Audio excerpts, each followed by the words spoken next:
It's a beautiful day in the neighborhood. Backyard sessions in the basement. You're hanging out with Bradford. We've got 2 knives. These are the only 2 tools that you need. Don't buy the wrong drywall blades.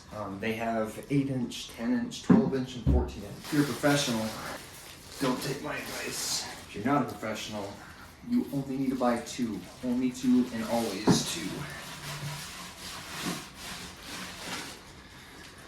We got a cube of mud. We had a mostly empty bucket. There's probably an easier way to do this, but I just pretend like I'm making a cake.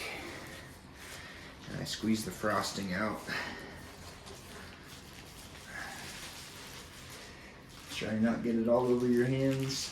And then I like to keep the box so I can put my mud back in there. I can also scrape my blades off on the edge of the box if I need to. So, got an 8-inch and a 14-inch. That's really all you need. The reason why I do the 8-inch is you can grab the mud, fits inside of the bucket really well. Get it on one side, throw it on the wall. You can see I'm doing a second coat over the seam on the bottom. This blade is solely to get the mud on the wall. And then you can use this blade to skim coat it, spread it out, get it nice and smooth. Now, if you have an old blade, super helpful. This is the second coat, so I did a tape seam down here. You can see I've got some bubbles that are showing up. So what I'm going to do so that we don't get a crazy texture is, see the bubbles? Just scrape them right off. It's nice and flat.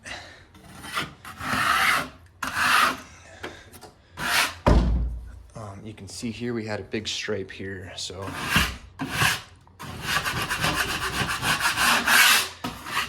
you just scrape that stripe off. If you're really kind of picky, you can do a quick sand and it's gone. Same thing with the bubbles. If you've got a sponge, it's even better because then you don't get the dust all over the floor. See, I've got a crack where it's extra thick, you'll end up with cracks.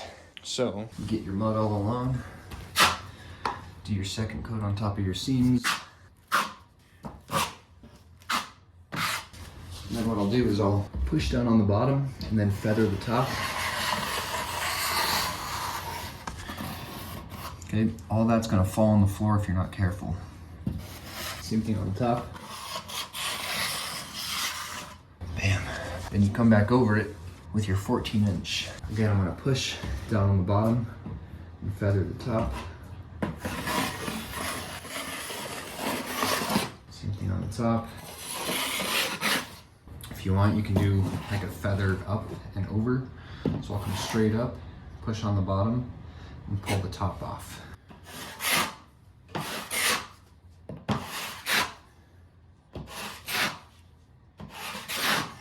This side is going to make a nice line in there. So I'm pushing it on the bottom, feathering the top.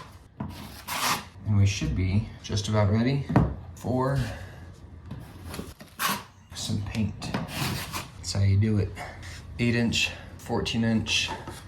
Get your cube in your bucket. Sand if you feel like you need to. And that's a beautiful wall. Remember, before and after. Quick skim coat over what looked like this. Disgusting. Looks so much nicer. Nice and smooth.